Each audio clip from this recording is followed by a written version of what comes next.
Morning friends, स्वागत है आपका मेरे चैनल में। और आई होप कि आप लोग सुरक्षित होंगे, घर में होंगे, फैमिली के साथ टाइम स्पेंड कर रहे होंगे और आशा करता हूं कि आप लोग साथ साथ में मेरे लेक्चर्स को देख रहे होंगे और अपनी पढ़ाई को जारी रख रहे होंगे। ये ज़रूरी भी है क्योंकि लॉकडाउन की डेट 3 मई तक कर दी गई है, तो अभी एक लंबा सफ़र हमें तय करना है। इस वीडियो लेक्चर के माध्यम से ही हमको स्टडी करना होगा। तो अभी एक लंबा सफ़र जो हमें तय करना है। पिछले एपिसोड में मैंने आपको पूरी तरह से फर्स्ट चैप्टर समाप्त कर दिया था और अब जो नया एपिसोड है वो नया एपिसोड लाया है आपके लिए एक नया चैप्टर नंबर 2 और वही पहली बुक का fundamental of human geography. Start करते हैं। दूसरा चैप्टर हमारा है world population distribution density and growth. First chapter की तरह यहाँ भी कुछ मेजर टॉपिक्स होंगे जहां पर हम सिलसिलेवार एक क्रम से हम अध्ययन करेंगे। और देखिए, कोई भी चीज पढ़ने से पहले हमको उसका मेजर हेडिंग्स, लेक्चर नंबर 1 है ये, और मेजर हेडिंग्स हमको पता होनी चाहिए और हमें पता होना चाहिए, एक रफ आइडिया होना चाहिए कि हम अगले लेक्चर में हम क्या पढ़ेंगे, ताकि आपको एक अंदाजा हो कि हमें अगली क्लास करनी है तो हमें कैसे माइंड मेकअप करके जाना होगा। तो आज के सेशन में हम बात करेंगे कि इस चैप्टर की मेजर हेडिंग्स क्या है और उस मेजर हेडिंग में से 2 या 3 हेडिंग को आज हम कवर करेंगे। तो शुरू करते हैं।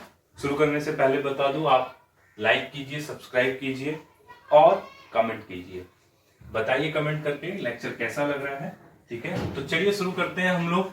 World population distributions density and growth, chapter number 2 है ये, और हम देखते हैं इसमें हमें क्या क्या पढ़ना है, ठीक है। तो अब मैं जो भी लिखूंगा वह लिखूंगा पहले मेजर हेडिंग्स, जो टॉपिक्स हम इसमें पढ़ेंगे। सबसे पहले देखिए, ये जो चैप्टर है, इस चैप्टर में बहुत सारी टर्मिनोलॉजी आएंगी, बहुत सारी शब्दावली आएंगी जिसको हमें पहले से ही समझ लेना है। ये नहीं कि टॉपिक आया फिर हम टर्म समझ रहे, नहीं। और जब टॉपिक आएगा तो मैं टर्म नहीं समझाऊंगा, क्योंकि मैं पहले से ही सारी टर्मिनोलॉजी समझा दूंगा कि इसका क्या मतलब होता है, इसका क्या मतलब होता है। तो आपके पास टूल्स होंगे, वो टूल्स आपको टॉपिक समझने में आसानी करेंगे। तो सबसे पहले हेडिंग हमारी क्या होगी? मुख्य शब्दावली, या इंग्लिश में भी कह सकते हैं मेजर टर्मिनोलॉजी, मेजर टर्म्स क्या है, ठीक है। पहला हमारा टॉपिक होगा ये। दूसरा टॉपिक जो हमारा होगा वह होगा विश्व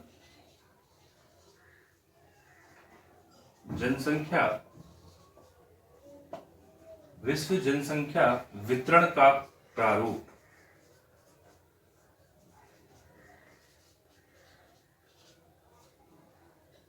population, pattern of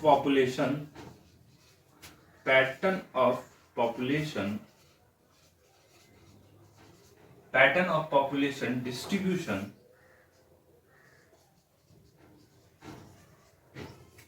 the world population, distribution in the world।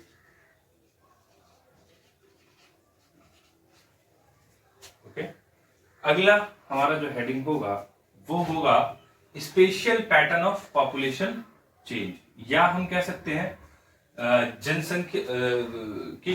देखिए, ये कुछ चीजें हमें पढ़नी होंगी जो हमें एक क्रम से और एक दूसरे से लिंक होगा, ठीक है। तो अगर हम शब्दावली पढ़ेंगे, आज के आपके हेडिंग्स लिखवा दे रहा हूं पहले कि आज हम क्या क्या पढ़ेंगे, ठीक है।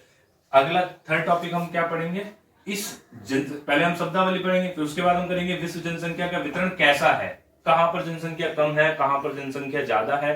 बेसिकली हमें डिस्ट्रीब्यूशन, हम लोग इसको पढ़ेंगे। अब ये डिस्ट्रीब्यूशन का क्या कारण है? विश्व में जनसंख्या वितरण को प्रभावित करने वाले कारक। ये पढ़ेंगे। आज के जो टॉपिक रहने वाले हैं, इन्फ्लुएंसिंग फैक्टर ऑफ डिस्ट्रीब्यूशन या factor influencing the distribution of population. ठीक है, ये मेजर 3 हेडिंग्स हमें आज करनी है।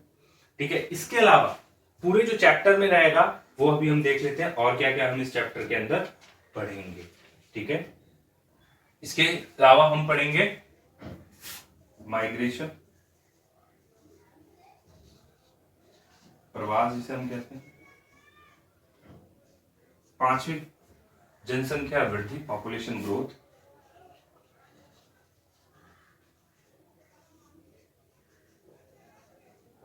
6वां हम लोग पढ़ेंगे trend of population.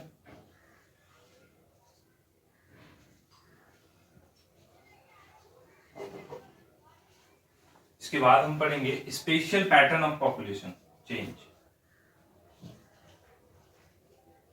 Special pattern of population change.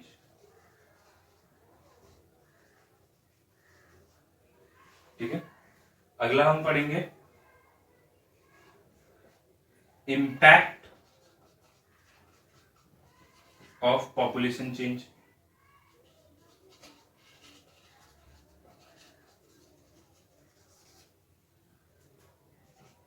एक सबसे इंपॉर्टेंट, जो सबसे ज्यादा इंपॉर्टेंट, डेमोग्राफी मॉडल पढ़ेंगे हम,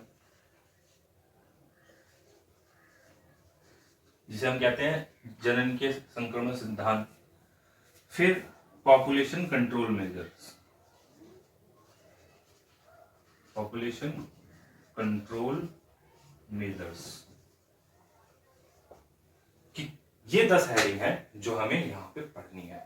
पॉपुलेशन कंट्रोल मेजर्स की क्या हम मेजर्स उठा सकते हैं जनसंख्या को नियंत्रण के करने के लिए। अब देखिए, ये सारी हेडिंग्स हमें पढ़नी है। 10 टॉपिक्स हैं मेन कितने हैं? 10 टॉपिक हैं, और इन 10 टॉपिक में से 3 आज हम कवर करेंगे इस लेक्चर के अंदर। और ये लेक्चर देखिए, फर्स्ट लेक्चर बहुत इंपॉर्टेंट होता है किसी भी चैप्टर के लिए, तो आने वाले टाइम में जब भी नया चैप्टर शुरू हो तो आपको बिल्कुल नहीं मिस करना है, क्योंकि ये चैप्टर्स, ये वाला लेक्चर जो फर्स्ट लेक्चर होगा किसी भी चैप्टर का, वो आपको पूरे चैप्टर का ओवरव्यू देगा। तो अगर आप ओवरव्यू, अगर आप समरी और अगर आपने पिक्चर का ट्रेलर नहीं देखा तो आप पिक्चर का अंदाजा कैसे लगा सकते हैं। इसलिए पहला जो लेक्चर होगा वो ट्रेलर होगा पूरी की पूरी मूवी का। तो आज ट्रेलर जो है रिलीज हुआ है, ठीक है, और पिक्चर का नाम क्या है? World population distribution density of या एंड ग्रोथ। तो भाई ये पिक्चर जो है, ये पिक्चर बताएगी आपको इस पूरी दुनिया में जनसंख्या के डिस्ट्रीब्यूशन को, कि कहां पर जनसंख्या कितनी है, कहां पर जनसंख्या कितनी है, और ये जनसंख्या वहां पर कितनी है और क्यों है। ना केवल डिस्ट्रीब्यूशन बताएगी, इसके अतिरिक्त उसके कारणों की भी व्याख्या करेगी। दूसरा, ट्रेंड ओवर द टाइम इस ग्लोबल पॉपुलेशन में कैसे कैसे ग्रोथ हुई, और कैसे कैसे ग्रोथ के बाद जो ग्रोथ रेट था वो उतना क्यों रहा, क्या कारण है कि डेवलपिंग कंट्रीज में पॉपुलेशन ग्रोथ ज्यादा है, डेवलप्ड कंट्री में नहीं है, और भी तमाम वह सभी सवाल जो भी जनसंख्या से संबंधित होंगे इस चैप्टर में आपको मिल जाएंगे। ठीक है, तो चलिए शुरू करते हैं आज के टॉपिक से। 3 टॉपिक आज हमें कवर करने हैं, और ये 3 टॉपिक बहुत इंपॉर्टेंट है, आपका बेस बनाएंगे। ठीक है, तो सबसे पहले मुख्य शब्दावली पर हम बात करेंगे ताकि आपको चीजें समझ में आए।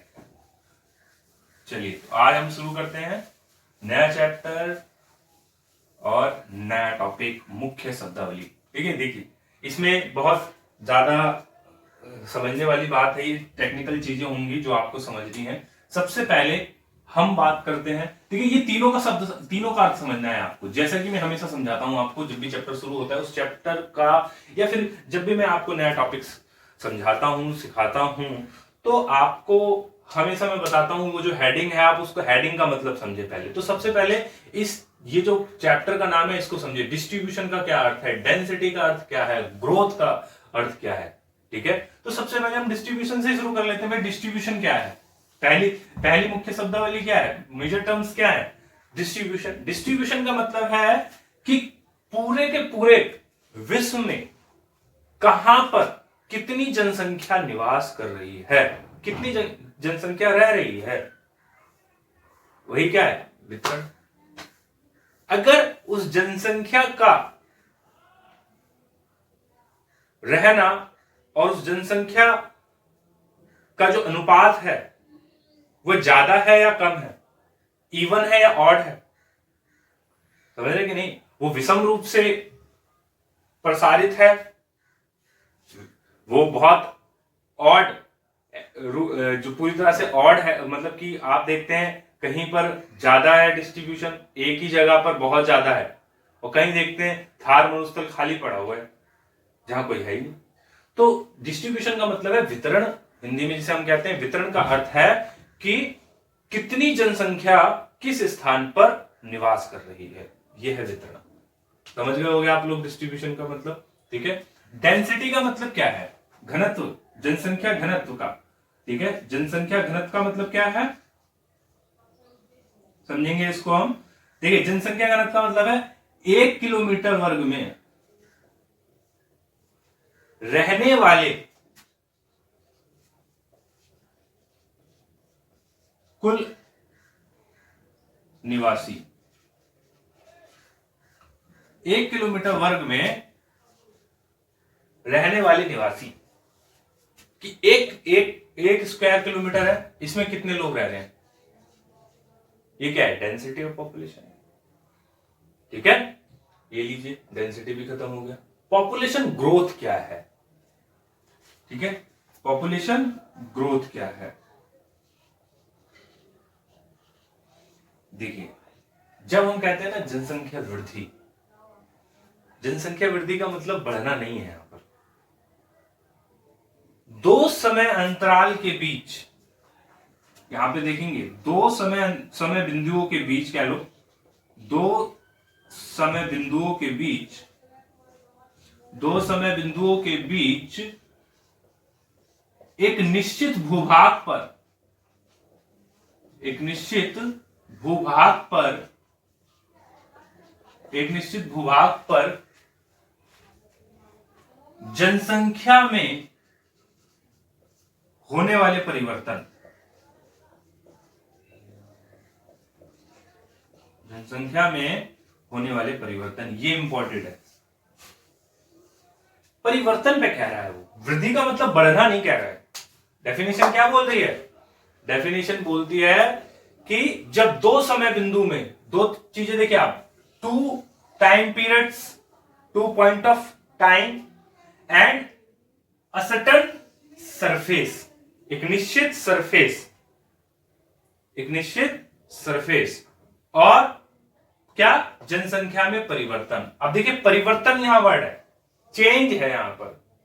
इस चेंज में ये जरूरी नहीं कि जनसंख्या बढ़े ही, बहुत सारे देश ऐसे हो सकते हैं जहां पर प्रत्येक वर्ष जनसंख्या में कमी आ रही, ठीक है ना। यहां पे केवल परिवर्तन शब्द का प्रयोग किया गया, चेंज का प्रयोग किया गया। अब ये परिवर्तन दो तरीके से हो सकता है, या तो जनसंख्या घटे या फिर जनसंख्या बढ़े। जहां पर दो समय अंतराल के बीच या दो समय बिंदुओं के बीच एक निश्चित भूभाग पर जनसंख्या में धनात्मक परिवर्तन हो जाए, पॉजिटिव चेंज हो जाए, तब उसको हम क्या कहते हैं, पॉजिटिव पॉपुलेशन ग्रोथ। यानी कि क्या, यानी कि अगर आज किसी एक डिस्ट्रिक्ट में 1 लाख जनसंख्या थी 2019 में, और 2020 में 1,10,000 हो जाती है, 1,10,000 हो जाती है, तो वह क्या है, पॉजिटिव चेंज। इसी को हमने क्या कहा, पॉजिटिव पॉपुलेशन ग्रोथ। अभी तक कितना क्लियर हुआ? डिस्ट्रीब्यूशन क्लियर हुआ, डेंसिटी क्लियर हुआ, ग्रोथ का अर्थ क्लियर हुआ। और ग्रोथ में भी नेगेटिव ग्रोथ और पॉजिटिव ग्रोथ दो चीजें होती हैं। पॉजिटिव ग्रोथ का मतलब है जब जनसंख्या में वृद्धि हो, पॉजिटिव का मतलब जो परिवर्तन है वह परिवर्तन धनात्मक हो, पॉजिटिव चेंज आए, यानी कि संख्या में वृद्धि हो, तब वह क्या कहलाता है? Positive population growth. अब आइए नेगेटिव क्या है, इसका अपोजिट कर दीजिए। जब जनसंख्या में, जब लोगों की संख्या में कमी आ जाए, लोगों की संख्या में जब कमी आ जाए तब वह क्या कहलाता है? ऋणात्मक जनसंख्या वृद्धि। 1 लाख थी, अब 90,000 बची, ठीक है, तो 10% का क्या हुआ? नेगेटिव हुआ।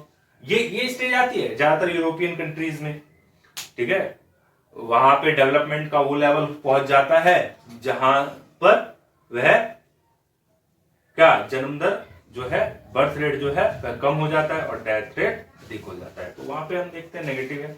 या एपिडेमिक हो गया, भाई महामारी आ गई कि एक साथ बहुत सारी जनसंख्या जो है खत्म हो गई, तो वहां पर ये चीजें देखी जाती हैं, ठीक है। तो ये अभी तक हमने टर्म समझी है, डिस्ट्रीब्यूशन समझा है, डेंसिटी समझी है, ग्रोथ समझी है, ग्रोथ के टाइप समझे हैं हमने, ठीक है। अब देखिए पॉपुलेशन ग्रोथ नेगेटिव और पॉजिटिव आधार पर तो हमने कर लिया।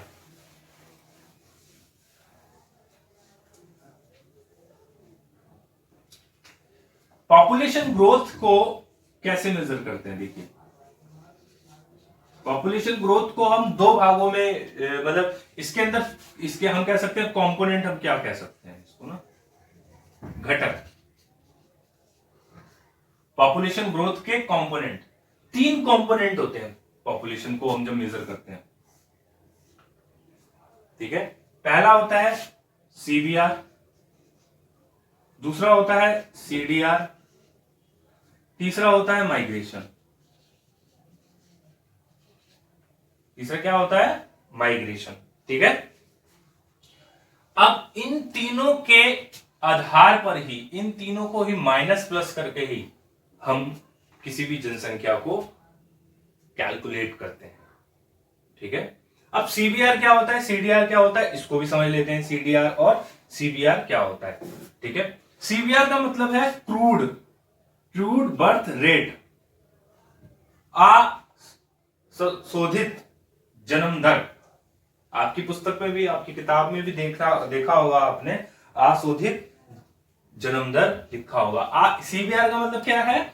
1000 स्त्रियों पर, 1000 वुमेन्स पर जीवित बर्थ पैदा होने वाले बच्चे, ये बर्थ रेट है, ठीक है ना, कि प्रति 1000 स्त्रियों पर कितने जीवित बच्चे पैदा हो रहे हैं, ठीक है, कितने जीवित बच्चे जन्म ले रहे हैं। तो उसके आधार, देखिए 1000 में निकलता है, ठीक है, तो वो क्या होगा? सीबीआर होगा। इसका फॉर्मूला भी है, फॉर्मूला याद करने की आवश्यकता नहीं है आपको, फॉर्मूला कभी नहीं पूछता है, ठीक है। सीडीआर क्या है? प्रति 1000 जनसंख्या पर मरने वाले लोग या मृतक, ठीक है, जनसंख्या पर मृतकों की, प्रति 1000 जनसंख्या पर मृतकों की संख्या कह सकते हो, प्रति 1000 लोगों पर कितने मृतक, कितने मर रहे हैं, ये क्या है? माइग्रेशन का मतलब है, तो अलग ही एक टॉपिक है माइग्रेशन, आप लोग जानते हैं, एक स्थान से दूसरे स्थान पर डिस्प्लेस होना, ठीक है। इसके टाइप्स वो एक अलग टॉपिक है, इसको हम पढ़ेंगे विस्तार से।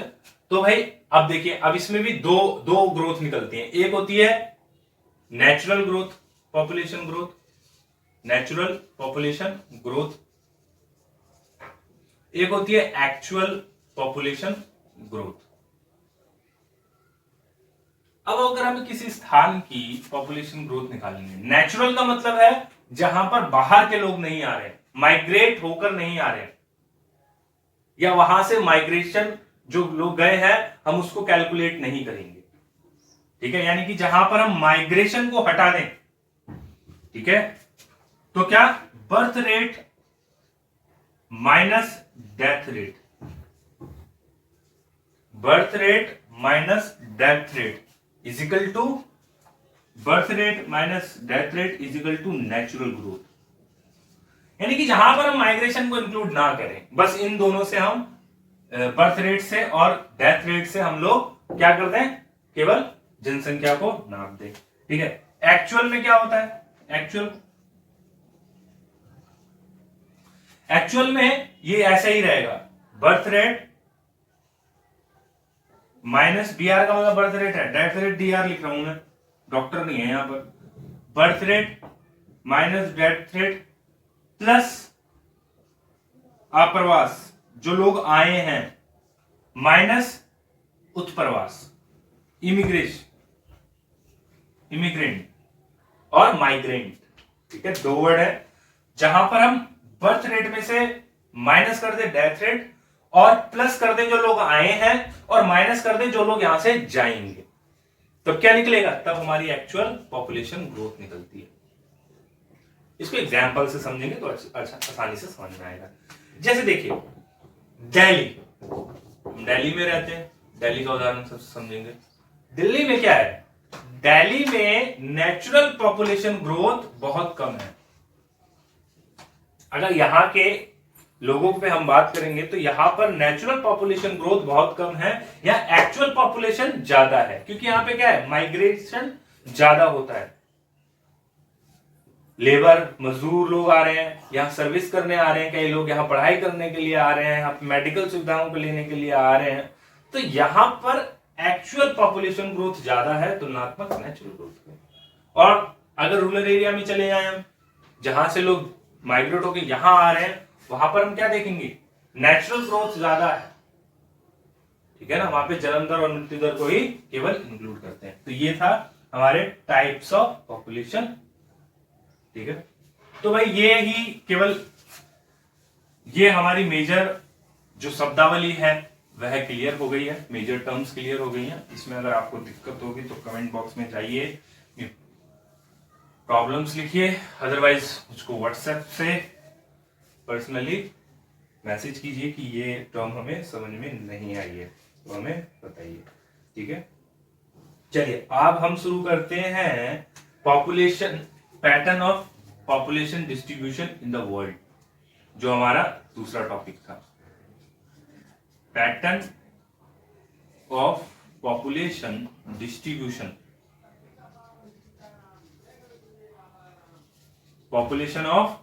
Pattern of population distribution in the world. इसके लिए क्या करोगे आप, देखिए इसमें जो है ना डाटा ज्यादा है, इसमें डाटा ज्यादा है, तो आप लोग देखेंगे आपकी एनसीईआरटी की बुक में, एक एनसीईआरटी की ही बुक में आप देखेंगे एक बना हुआ होगा टेबल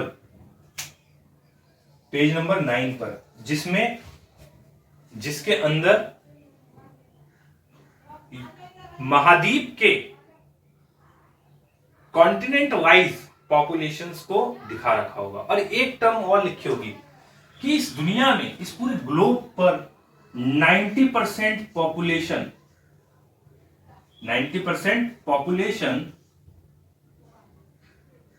10% लैंड पर रहती है, और 10% पॉपुलेशन 90% लैंड पर रहती है।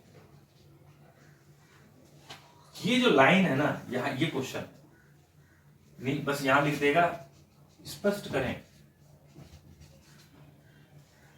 क्या कर देगा, एक वर्ड लिख देगा, स्पष्ट करें, और यही आपको क्वेश्चन देगा,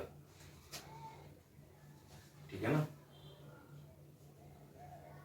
तो ये क्या दिखा रहा है, ये दिखा रहा है अनइवन डिस्ट्रीब्यूशन ऑफ पॉपुलेशन, कि भाई 90% पॉपुलेशन, ऑलमोस्ट 7 अरब के हमारी जनसंख्या पूरे विश्व की, वो केवल 10% लैंड पर रह रही है।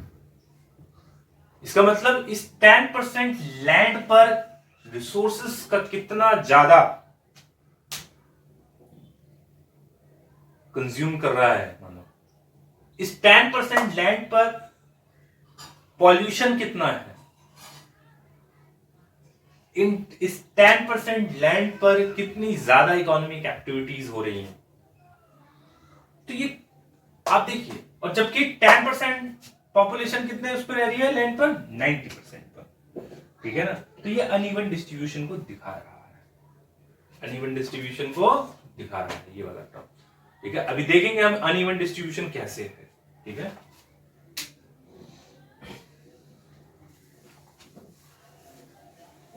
आप देखिए जो कॉन्टिनेंट वाइज है, आप वर्ल्ड की कॉन्टिनेंट पर बात करेंगे, देखिए एशिया में 59.6% जो है पॉपुलेशन रहती है। अफ्रीका में, यह आपकी टेबल दे रखी है, 16% रहती है। यूरोप में 9.6% रहती है, ठीक है। और लैटिन अमेरिका में 8.6 दे रखी है। नॉर्थ अमेरिका में 4.8 दे रखा है। और ओशनिया में, ओशनिया का मतलब है ऑस्ट्रेलिया एंड न्यूजीलैंड और जो उसके आसपास की कंट्रीज है। ये देखिए आप, इस पर एक बार नजर मारिए। एशिया सबसे ज्यादा, ऑलमोस्ट 60% पॉपुलेशन, और आप लैंड वाइज देखिए ना एशिया को, तो आप देखते हैं कि वह इस पॉपुलेशन के रेशियो में बहुत, ठीक है। इसके अलावा आप एक और ग्राफ दे रखा होगा आपने, उसके अत्यधिक डायग्राम कह सकते हो, 2.1 दे रखा होगा आपके बुक में। तो उसमें दे रखा है कि चीन की पॉपुलेशन, मतलब टॉप कंट्रीज, सबसे ज्यादा चीन की पॉपुलेशन, फिर भारत की पॉपुलेशन। तो एशिया में बहुत बड़े बड़े देश हैं, और एशिया के अंदर आप देखेंगे चीन, भारत, इंडोनेशिया, ब्राजील, पाकिस्तान, बांग्लादेश, ये बड़े देश जिसमें जनसंख्या क्या है, बहुत ज्यादा जनसंख्या है। और ये जनसंख्या, ये इतनी जनसंख्या जो कितने, इस वर्ल्ड की 60% जनसंख्या। आप देखिए 7 अरब ऑलमोस्ट हम पूरे ग्लोब पर हैं, और 7 में से एक 1.3 अरब हम भारतीय हैं। इसका मतलब हर छठा व्यक्ति इस पूरे विश्व में भारतीय है। तो पूरे वर्ल्ड की पॉपुलेशन को मिला दें और हर 6th पर्सन जो है क्या होगा, वो भारतीय होगा, इंडियन होगा, ठीक है। इनके कारणों पर व्याख्या करेंगे हम लोग, ठीक है, और इनकी आलोचना करेंगे। इतनी जनसंख्या बढ़ा के क्या करोगे भाई, मतलब समटाइम्स आई थॉट दैट क्या है, मतलब कुछ और काम नहीं है क्या, मतलब 60% जनसंख्या एक कॉन्टिनेंट पे रह रही है, और एक कॉन्टिनेंट पे 1% भी नहीं रह रही है। ऑस्ट्रेलिया कितना बड़ा है, भारत से तो बड़ा है, बड़ा है छोटा है, देख लेना भाई, डाटा याद नहीं है अपन को, ठीक है। लेकिन और आपको बताएं, ऑस्ट्रेलिया, यानी कि ऑस्ट्रेलिया की पॉपुलेशन इतनी है ना जितनी हमारे क्या है, रेलवे में सफर करती है। मतलब आप 24 घंटे में से कोई भी टाइम निकाल लो, जितनी पॉपुलेशन इंडियन रेलवे में ट्रैवल कर रही होगी ना उस समय, जिस भी समय 24 घंटे में कोई भी आप टाइम उठा ले, उतनी पॉपुलेशन ऑस्ट्रेलिया में रहती है। मतलब एक ऑस्ट्रेलिया तो हम रेल में घुमाते हैं, देख रहे हो। तो और हमारी एनुअली पॉपुलेशन ग्रोथ इतनी है कि यूरोप की एक कंट्री के बराबर, मतलब हम एनुअली इतना पॉपुलेशन हमारा हो जाता है कि यूरोप की एक कंट्री, और अगर एक कंट्री छोटा देश है तो एक कंट्री, अदरवाइज बड़ा भी अगर देश है, फ्रांस वगैरह है, तो उसका एक छोटा शहर हम लोग उत्पन्न कर दे रहे हैं। तो ये पॉपुलेशन ग्रोथ जो लगातार बढ़ रही है, खासकर एशियन कंट्रीज के अंदर, ठीक है। अफ्रीका में देखिए आप 16 पर, देखिए आप ये दोनों की दोनों आप देखेंगे डेवलपिंग कंट्रीज ज्यादातर एशिया और अफ्रीका में है। यूरोप में देखिए 9.6। तो यहां पर आप अनइवन डिस्ट्रीब्यूशन देख रहे हैं। ऐसा क्यों है? यही है, आप स्पेशल पैटर्न देख रहे हैं एक तरीके से ना, पैटर्न पॉपुलेशन।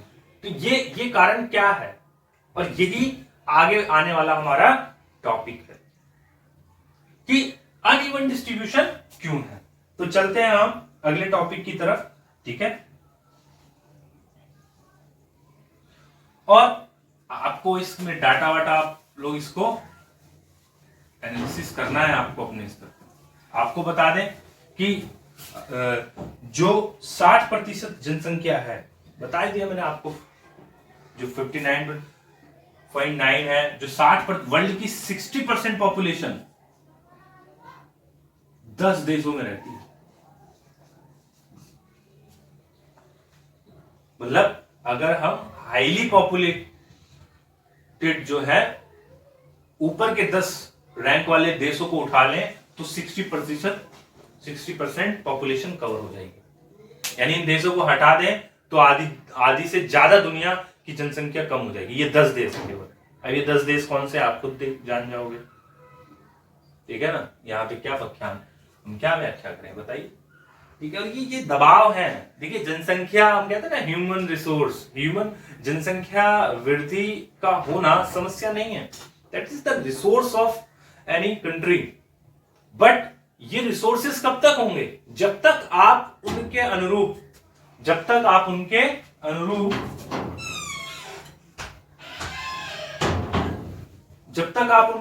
संसाधन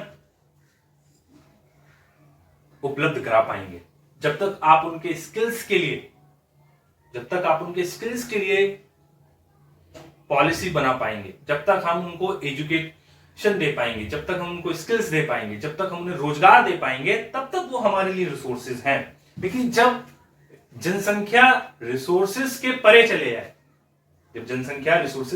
चले जाएगी तो वो संसाधन नहीं है, तो वो हमारे विकास में बाधा है। हम पढ़ेंगे अभी इसको आगे कि क्या समस्याएं हैं, पॉपुलेशन चेंजेस और क्यों मेजर्स ले रहे हैं, देखेंगे। फिलहाल हम चलते हैं। देखिए 60, ये कितना भयावह डाटा है, ये डरावना डाटा है। 60% पॉपुलेशन 10 देशों में, और ये 10 देश है कौन से, इनको कोई और काम नहीं है क्या, ठीक है। मतलब जितनी देर में मैं तुम्हारा ये 2 टॉपिक पढ़ाऊंगा तो पता नहीं कितनी जनसंख्या बढ़ चुकी होगी दुनिया में। समटाइम्स आई थॉट दैट कि कई बंदे हैं जिनका काम है एक सूत्री कार्यक्रम है, बस इस पॉपुलेशन को बढ़ाना। अब देखेंगे हम नेक्स्ट टॉपिक, इसी से रिलेटेड है। जो पॉपुलेशन अनइवन डिस्ट्रीब्यूशन है, वह अनइवन डिस्ट्रीब्यूशन क्यों है। तो इस अनइवन डिस्ट्रीब्यूशन को कौन से फैक्टर्स हैं जो रिस्पॉन्सिबल है इस अनइवन डिस्ट्रीब्यूशन को। तो हमारा अगला टॉपिक स्टार्ट होता है, जनसंख्या वितरण को प्रभावित करने वाले कारण। Influencing factor of distribution population, जनसंख्या वितरण को प्रभावित करने वाले कारण।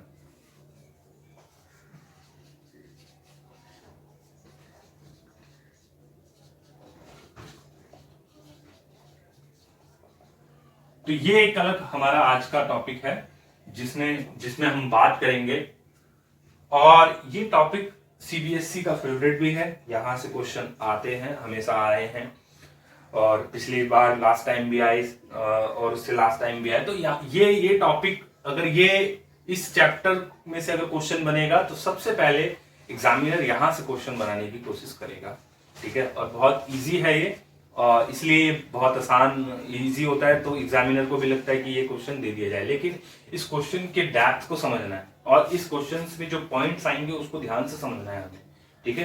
देखिए मैंने जैसे कि बताया कि अनइवन क्यों है, क्या कारण है जो 90% पॉपुलेशन 10% उस लैंड पर रह रही है, ठीक है। ऐसे कौन से कारण हैं, तो उन कारणों पर हम व्याख्या करेंगे। देखिए पहला कारण, यहां पे हम फ्लो चार्ट बनाएंगे, ठीक है। यहाँ पे हम फ्लो चार्ट बनाएंगे, और जैसा मैं फ्लो चार्ट बना रहा हूं आप भी उसको वैसे ही बनाइएगा। पहला मेजर, देखिए इसमें भी हेडिंग्स और सब हेडिंग है। जियोग्राफिकल कारण, geographical factor, economic factor,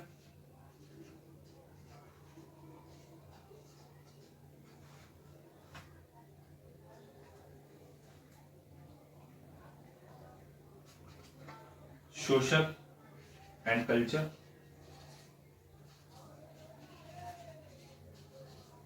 and political, हम इसको रख लेते हैं। तो 4 मेजर हेडिंग्स हैं इसकी, 4 मेजर हेडिंग्स हैं, ज्योग्राफिकल, इकोनॉमिकल या economic factors, social and culture and political. ठीक है, ज्योग्राफिकल में हम देखेंगे सबसे पहले जल की उपलब्धता।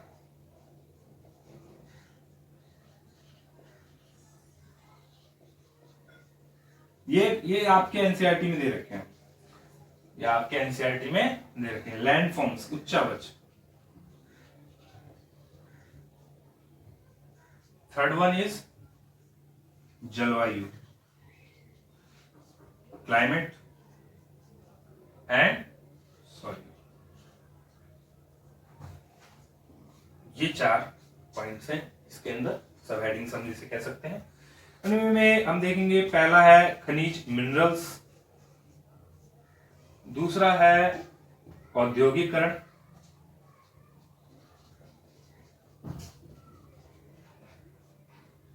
तीसरा है नगरीकरण।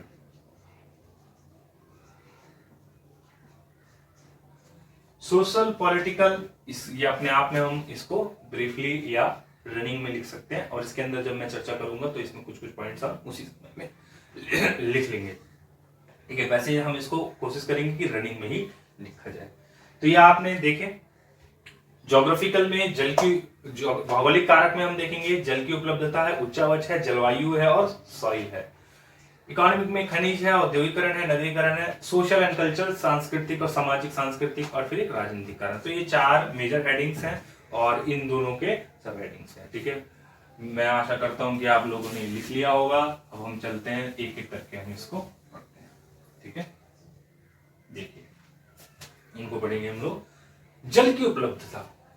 आप इस दुनिया में, मैंने पहले भी फर्स्ट चैप्टर में भी आपको मैंने बताया, इस दुनिया में जितनी भी सिविलाइजेशन हुई है, जितनी भी सिविलाइजेशन डेवलप्ड हुई है, जिनका इवोल्यूशन हुआ है सिविलाइजेशन का, चाहे मेसोपोटामिया हो, चाहे वो सिंधु घाटी हो, ठीक है, जितनी भी सिविलाइजेशन हुई है वह सब कब कहां हुई है? नदी के किनारे। और आज भी आप देखिए, जितने भी बड़े नगर हैं, पॉपुलेशन डेंसिटी वाले एरिया हैं, वो सब कहां पर होंगे? जल की उपलब्धता रिवर के आसपास होगी। अब उठा लीजिए कोई, ठीक है। तो जल की उपलब्धता जरूरी है। अब ये जल की उपलब्धता किस किस के लिए? एक तो भाई पीने के लिए, भाई जल पीने के लिए तो हमें आवश्यक है। दूसरा कृषि के लिए जरूरी है, परिवहन का साधन भी है,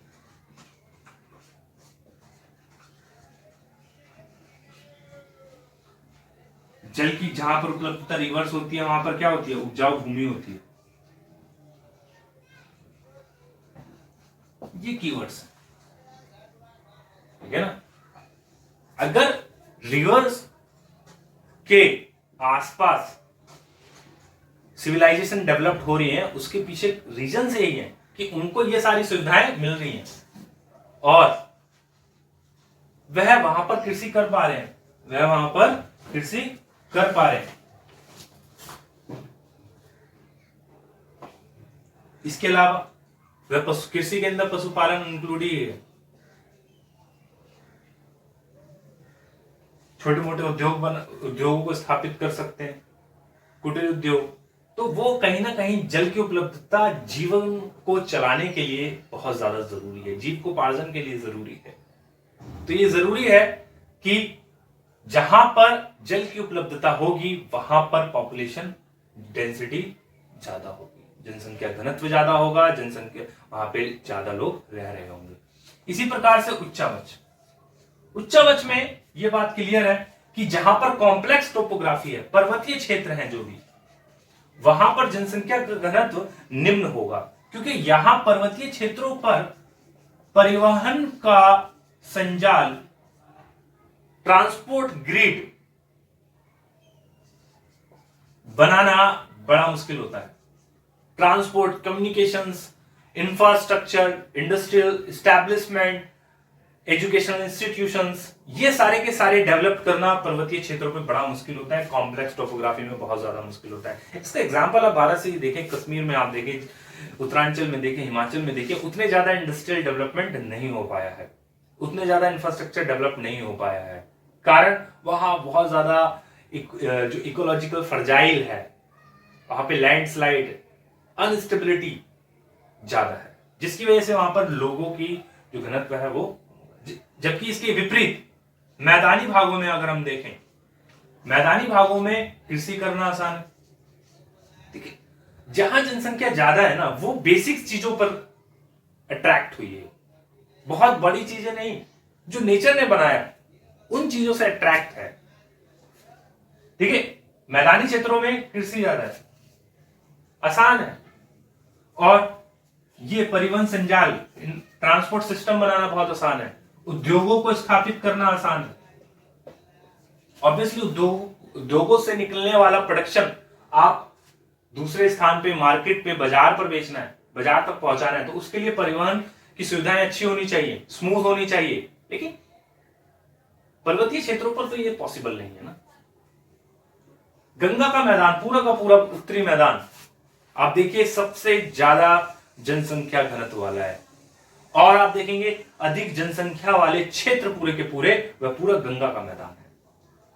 बिहार ले लीजिए, उत्तर प्रदेश ले लीजिए, वेस्ट बंगाल ले लीजिए, ये बड़े क्षेत्र के दृष्टिकोण से भी है और पॉपुलेशन के दृष्टिकोण से भी बहुत ज्यादा है। और आप देखेंगे कि यहाँ का इतिहास शुरू से ही महाजनपद, जनपद, जनपद बना, महाजनपद बना, कितने यहाँ पर जो है आक्रमण हुए, पूरा का पूरा इतिहास यहाँ पर आप देख सकते हैं कि प्रारंभ से लेकर और अभी तक। तो ये क्या है कारण? इसके पीछे के कारण यही है कि वह मैदानी है, और मैदानी भाग होने से कारण वहां पर कृषि आसान होती है, उद्योग को स्थापित करना आसान है, परिवहन संजाल स्थापित करना आसान है, नगरों को बसाना आसान है। तो ये क्या है? उच्चावच। आइए अब अगला पॉइंट, जलवायु बहुत ज्यादा इंपॉर्टेंट है। थार मरुस्थल में क्यों नहीं है लोग? अलास्का में लोग क्यों नहीं है? लद्दाख में क्यों नहीं है लोग? सहारा मरुस्थल में लोग नहीं है ना? रशिया के उत्तरी भाग में लोग नहीं है, क्या कारण है? जलवायु। मानव को एक निश्चित वर्षा चाहिए, मानव को एक निश्चित मात्रा में तापमान चाहिए। ये दो फैक्टर हैं, इसके अंदर भी क्या है? दो फैक्टर है कि भाई ये नहीं कि 500 सेंटीमीटर वर्षा हो जाए, और ये भी नहीं कि 25 सेंटीमीटर वर्षा हो जाए। तो human need a certain quantity of rainfall, and the same with the temperature. Human cannot be sustained in 50 degrees Celsius and as well -10 degree Celsius. Human need कितना भाई? 10 से 30 तक हो तो मानव सस्टेन करता है। तो एक निश्चित जलवायु के कंपोनेंट चाहिए कि वर्षा हमें इतनी चाहिए जिससे हम कृषि कर सकें, जिससे मानव वहां पर रह सके। तो यही कारण है कि अलास्का, थार, सहारा और भी बहुत सारे क्षेत्र जहां पर ह्रास जलवायु है, जहां पर मानव के अनुकूल जलवायु नहीं है, वहां पर लोग नहीं रह रहे। ठीक है ना? तो वहां पर क्या है? लोग नहीं रह रहे। तो एक निश्चित वर्षा और एक निश्चित तापमान चाहिए वहां पर लोगों को रहने के लिए, तभी होगा ना।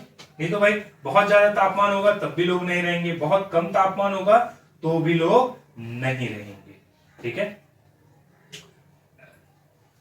जैसे भूमध्य सागरीय जलवायु है, मेडिटेरियन क्लाइमेट है, वो बहुत ज्यादा अच्छा क्लाइमेट माना जाता है। ठीक है? मॉनसून क्लाइमेट एक अच्छा क्लाइमेट है एग्रीकल्चर के दृष्टिकोण से। ठीक है? तो कुछ क्लाइमेट है जो मानव के लिए बने हैं, मानव के, और मानव ने अपनी संस्कृति को वहां पे डेवलप किया है। तो भाई एक निश्चित जलवायु चाहिए कि ये नहीं कि -50 पहुंचा दो और या फिर +50 पहुंचा दो। तो यहाँ पे फिर मानव को जीवन जीने के लिए संघर्ष करना पड़ेगा, और संघर्ष भी एक सीमा तक करेगा मानव, उसके बाद तो नहीं। तो वहां पर मानव जाति का थोड़ा सा अस्तित्व में रह पाना और अपने जीवन को सतत चला पाना एक क्वेश्चन मार्क बन जाएगा। सॉइल है ज्योग्राफिकल में, अगला पॉइंट क्या है? सॉइल।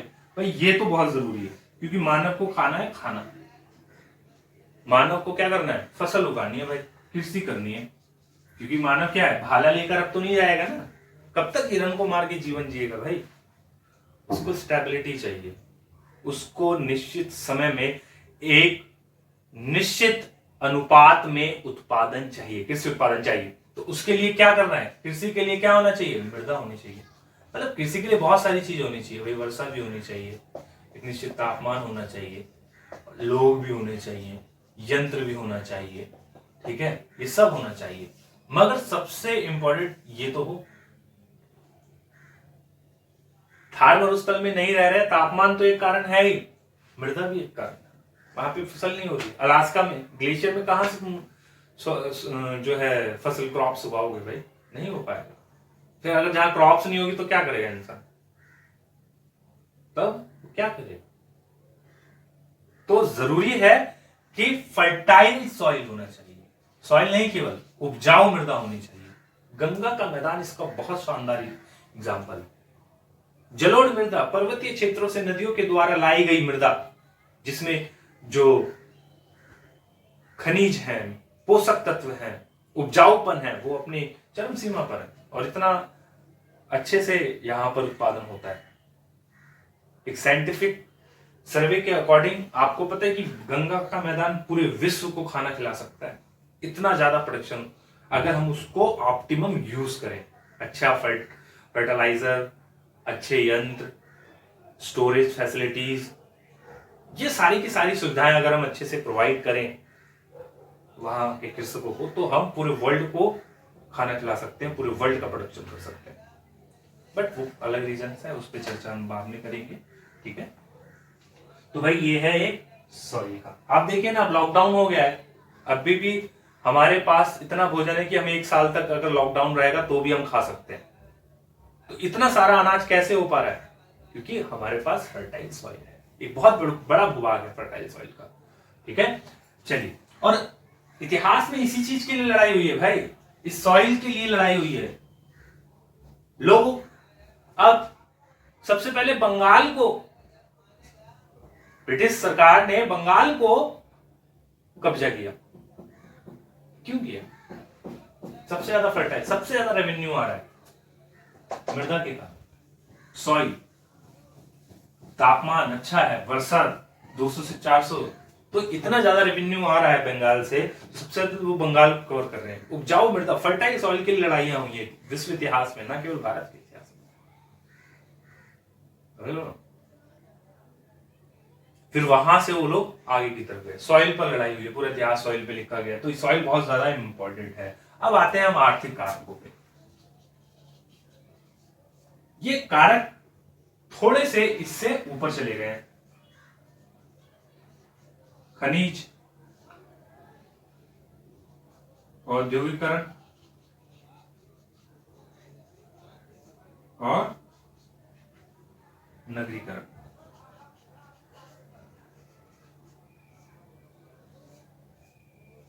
औद्योगिकरण और नगरीकरण। खनिज में देखिए आप, जैसे सॉइल की लड़ाइयां हुई, क्योंकि जब तक मानव कृषि पर निर्भर था, जब तक मानव कृषि पर निर्भर था, तो वह सॉइल की लड़ाई कर रहा है। लेकिन जब औद्योगिकरण हो गया, जब औद्योगिक क्रांति हो गई,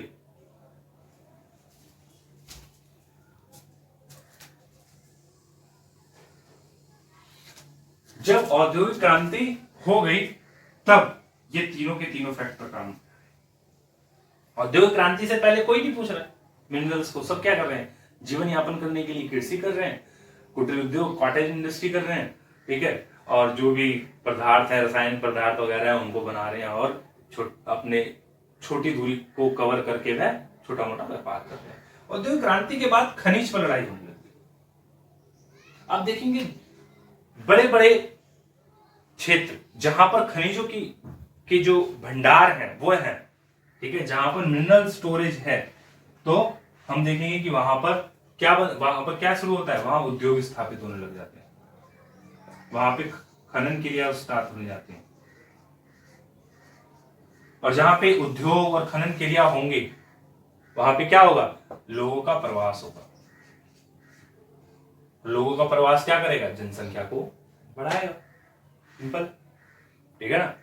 छोटा नागपुर का क्षेत्र देख लीजिए, जमशेदपुर देख लीजिए, टाटा नगर कह रहे हैं हम लोग, ठीक है। मुंबई आप देखिएगा, मुंबई का मतलब महाराष्ट्र का वह क्षेत्र और कर्नाटक का वो वाला क्षेत्र जहां पर खनिज है, ठीक है ना। तो भाई खनिज कहीं ना कहीं जनसंख्या के वितरण को प्रभावित करता है, और इसी को इंटरलिंक करता हुआ ये है, क्योंकि खनिज से क्या लग रहे हैं, उद्योग लग रहे हैं। खनिज से क्या हो रहा है, उद्योग हो रहा है, औद्योगिकरण हो रहा है। और आप देखिए जितनी भी इंडस्ट्रियल सिटीज हैं, चाहे वो मुंबई है, आप इंडस्ट्रियल रीजन्स पढ़ेंगे, जमशेदपुर है, सूरत है, कलकत्ता है, तिरुवनंतपुरम है, हैदराबाद है, मैंगलुरु है, बैंगलुरु और वो पूरा आईटी वाला, जितनी भी इंडस्ट्रियल यूनिट्स स्टैब्लिश हुई हैं इस पूरे विश्व में, साल्ट लेक, कनाडा और अमेरिका का बॉर्डर पर जो इंडस्ट्रियल जोन है, आप देखिए जनसंख्या वहां ज्यादा है। क्यों, क्योंकि औद्योगिकरण क्या है, औद्योगिकरण से क्या हो रहा है, औद्योगिकरण एक अवसर है, एक अपॉर्चुनिटी है। किसकी अपॉर्चुनिटी है, किसके लिए अपॉर्चुनिटी है, रोजगार की अपॉर्चुनिटी, एम्प्लॉयमेंट। दिल्ली में इतने सारे लोग यहां काम करने आ रहे हैं, मुंबई में आप देखिए ना, मजदूरों का पूरा एक जमघट और एक लग गया, वहां पे मजदूरों की भीड़ लग गई। दिल्ली में भी बॉर्डर पे पूरा एक मजदूरों की जनसंख्या वहां सैलाब की तरह आ गई। और मुंबई में ये बड़े बड़े महानगर क्या है, औद्योगिकरण का परिणाम है। और वो लोग यहाँ के नहीं है, वो नेचुरल पॉपुलेशन ग्रोथ नहीं है, वो क्या है, माइग्रेटेड है। कोई बिहार से है, कोई बंगाल से है, कोई यूपी से है, कोई उत्तराखंड से है, कोई मध्य प्रदेश से है। तो इन राज्यों से आकर वो कहां रह रहे हैं, जहां पर औद्योगिकरण हो गया है। और ये लॉकडाउन की सिचुएशन हुई जहां पर उनको वापस जाने पड़ रहा है। तो आप ये जनसंख्या जो इतनी 15,000 20,000 के उसमें यहां पर बॉर्डर पे आ जाती है, वो क्या है, वो यही दिखा रही है कि वह इस नगर को, वह महानगरों को कैसे देख रहे हैं। अगला पॉइंट इससे जुड़ गया, अर्बनाइजेशन में महानगरों को कैसे देख रहे हैं, रोजगार के अवसर के रूप, इसलिए वो यहां आ रहे हैं।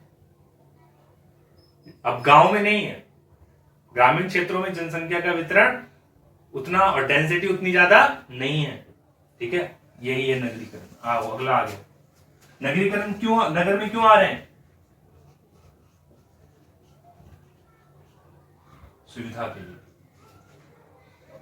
नगर में क्यों आ रहे हैं, सुविधाओं के लिए, ठीक है।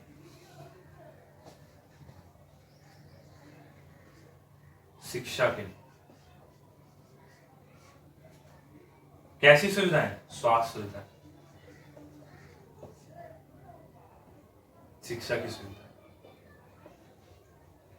और जीवन जो दैनिक संघर्ष है जीवन का। आप देखिए छोटी छोटी एम्यूनिटीज, बेसिक एम्यूनिटीज नगर ग्रामीण क्षेत्रों में नहीं है। पीने का पानी नहीं है, अच्छी परिवहन व्यवस्था नहीं है, कम्युनिकेशंस मोड नहीं है, रोड नहीं है, प्राथमिक जो डिस्पेंसरीज हैं, प्राइमरी डिस्पेंसरीज मौजूद नहीं है। तो वो उन, ठीक है, किसी को भी बड़ी बीमारी होती है, जो रीजनल डॉक्टर्स हैं जो क्षेत्रों में रह रहे हैं, जाओ दिल्ली का एम्स में, तो वो स्वास्थ्य सुविधाएं नहीं है ग्रामीण क्षेत्रों में। तो जहां नगरीकरण हुआ है, और आप देखेंगे नगरों की जनसंख्या ज्यादा है तुलनात्मक ग्रामीण क्षेत्रों की, तो नगर अपनी ओर आकर्षित करते हैं ग्रामीण क्षेत्र की जनसंख्या को, तो जिसके कारण नगरों में जनसंख्या का घनत्व ज्यादा हो जाता है और वहां पर कम। तो क्या हो गया, असमान वितरण। तो एक नगरीकरण बहुत बड़ा कारण है। तो ये 3 पॉइंट हम लोग कर लिए हैं आर्थिक के। अब आगे हम करेंगे सामाजिक और सांस्कृतिक।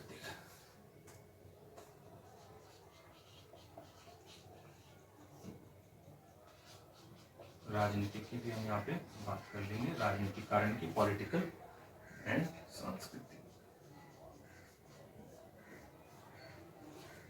सामाजिक सांस्कृतिक कारण कैसे जनसंख्या के वितरण को प्रभावित कर रहा है? स्वाभाविक है कि यहां हम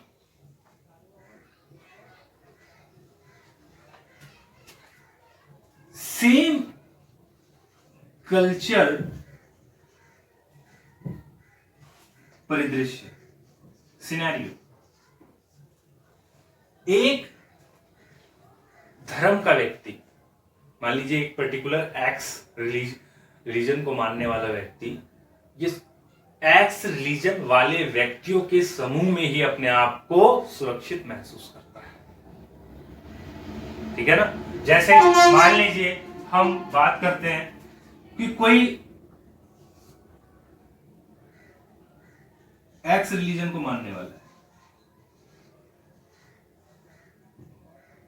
तो इस एक्स रिलीजन को का अनुयायी कोशिश करेगा अपनी सुरक्षा को ध्यान में रखते हुए, और न केवल सुरक्षा बल्कि वह इसमें अपने आप को कंफर्टेबल महसूस करता है, इसमें वो अपने आप को सहज महसूस करता है कि वह अपने ही धर्म के लोगों में रहे।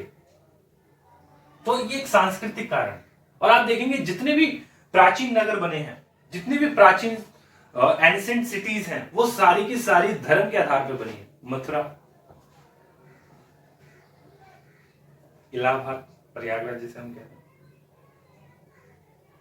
वाराणसी, ठीक है, और भी देखेंगे। ये चैप्टर है आपका नगरीकरण में, आप उसमें देखेंगे प्राचीन नगर, मध्यकालीन नगर, medieval cities and modern cities. ठीक है, तो यह है नगरीकरण का डेवलपमेंट। तो आप देखेंगे कि एक एक्स रिलीजन का व्यक्ति एक एक्स रिलीजन के समूह में ही जाना पसंद करेगा। तो एक धर्म बहुत बड़ा कारण है, धर्म एक बहुत बड़ा कारण है जनसंख्या के वितरण को प्रभावित करने में। ठीक है ना? आप देखेंगे कि कुछ कुछ जिले ऐसे हैं जहां पे मुस्लिम बहुल क्षेत्र है, और कुछ क्षेत्र ऐसे हैं जो हिंदू बहुल क्षेत्र हैं। तो वो बहुल क्षेत्र कैसे बने? बहुल क्षेत्र वो कैसे बने हैं? बहुल क्षेत्र वो इसीलिए बने हैं क्योंकि एक कुछ समूह आ जा रहे हैं और वह अपने समूह की तरफ ही आकर्षित, अपने धर्म की तरफ ही वह आकर्षित हो रहा है। और ये केवल धार्मिक नहीं है, ये जातिगत मसले भी हैं। ठीक है ना? ये जातिगत मसले भी हैं। आप देखेंगे सेम कास्ट के लोग वो सेम कास्ट वाले कम्युनिटी में जाना पसंद करते हैं। ठीक है, क्योंकि अपनी संस्कृति अपने आप को ज्यादा सिक्योर समझते हैं। जैसे कि हम देखेंगे नॉर्थ ईस्ट के लोग जब दिल्ली आते हैं, ये बहुत अच्छा एग्जाम्पल है और बहुत व्यवहारिक एग्जाम्पल है। जो नॉर्थ ईस्ट के लोग दिल्ली आ रहे हैं, दिल्ली यूनिवर्सिटी में आ रहे हैं पढ़ने के लिए, वो अपने ग्रुप में रहते हैं, वो ज्यादा इन्वॉल्व नहीं होते हैं नॉर्थ इंडियन से, यहाँ के लोकल लोगों से। क्यों? क्योंकि वो उस ग्रुप में अपने आप को सहज महसूस करते हैं। ये कोई डिस्क्रिमिनेशन वाली बात नहीं है, ये एक सहजता का मुद्दा है, ये एक सहजता का मसला है, अपने आप को कंफर्ट महसूस कराने का मसला है, और कोई ज्यादा मसला नहीं है। वो ऐसा नहीं सोच रहे कि नॉर्थ इंडियन हमारे दुश्मन है, नो।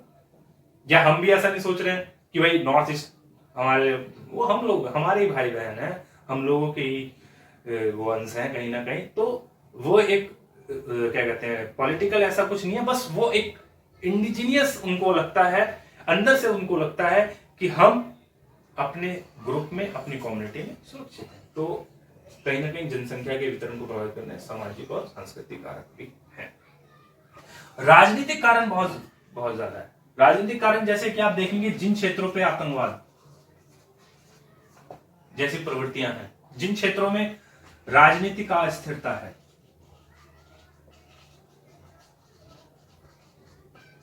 वहां पर क्या हो रहा है? वहां पर जनसंख्या क्या करती है? माइग्रेट कर जाती है। सीरिया इसका एग्जाम्पल। पाकिस्तान में देखिए ना, कोई रहना चाहेगा? अगर हम बोले हम आपको 6 महीने के लिए पाकिस्तान, अरे भाई कोई क्रिकेट टीम नहीं आ रही है पाकिस्तान खेलने, रहने की तो छोड़ो, कितने समय से क्रिकेट नहीं हुआ है। वो अपना क्या कहते हैं, वो पीसीएल चलता है क्या पता नहीं, जैसे हम लोग आईपीएल चलता है, उनका भी कुछ कुछ चलता है। तो बस वो अपने अपने में खेल में ही हो जाते हैं। ठीक है, तो वहां पे तो कोई स्पोर्ट्स नहीं हो रहा है, कोई स्पोर्ट्स खेलने वहां नहीं आ रहा है, रहने कोई आएगा। कारण क्या है? आतंकवाद। तो वहां पे क्या हो रहा है? जनसंख्या के वितरण को प्रभावित कर रहे हैं कि जहां पर व्यक्ति सुरक्षित है, जहां टेररिस्ट जैसी एक्टिविटीज हो रही है, वहां पर जनसंख्या का वितरण नहीं होगा, वहां से लोग माइग्रेट करना शुरू हो जाएंगे और पॉपुलेशन कम हो जाएगी। राजनीतिक अस्थिरता, आज दूसरा राष्ट्र अध्यक्ष है, कल दूसरा राष्ट्र अध्यक्ष है, ये भी पाकिस्तान पे पूरी तरह से अप्लाई होता है। ठीक है, तो वहां पर क्या होगा, राजनीतिक अस्थिरता आपको पीछे ले जाती है, आपको पिछड़ा बनाती है, उस देश को क्या करेगी, पिछड़ा बनाएगी। क्योंकि जितनी ज्यादा समय तक राजनीतिक अस्थिरता रहेगी, कोई डेवलपमेंट की पॉलिसीज आगे तक काम नहीं करेगी। और जब डेवलपमेंट की पॉलिसी काम नहीं करेगी तो डेवलप क्या होगा ही नहीं डेवलप। और जब डेवलप नहीं होगा तो वहां पे अर्बनाइजेशन, इंडस्ट्रियलाइजेशन, ये सारी की सारी चीजें हो ही नहीं पाएंगी जो हमने आर्थिक कारणों में पढ़ी। तो वो नहीं हो पाएगी तो पॉपुलेशन वहां बढ़ेगी नहीं, तो बढ़ेगी नहीं यानी कि घटेगी ऑब्वियसली। ठीक है ना, और जब वो घटेगी तो वहां पे लोग कम हो जाएंगे, तो वितरण करने में इसके लिए महत्वपूर्ण भूमिका है। ठीक है, और भी है राजनीतिक कारण में प्रशासन का करप्शन एक पॉइंट हो सकता है। जहां करप्शन है वहां पर बड़ी बड़ी कंपनियां नहीं आती हैं, एडमिनिस्ट्रेशन अच्छा नहीं है तो भी वहां पे कंपनियां नहीं आएंगी। तो ये सब कारण राजनीतिक में हम डाल सकते हैं। तो ये जो पॉइंट थे हमारे थे जनसंख्या के वितरण को प्रभावित करने के कारण। तो गाइस, आज का टॉपिक समाप्त हुआ। आज हमने 3 टॉपिक पढ़े हैं और आने वाली वीडियोस में इन 3 से हम आगे करेंगे। आई होप आपको ये लेक्चर अच्छा लगा होगा। लाइक कीजिए, सब्सक्राइब कीजिए, और जो भी समस्याएं आप मुझे व्हाट्सएप करिए, कमेंट बॉक्स में कमेंट करके बताइए। Thank you. घर पे रहिए, सुरक्षित रहिए।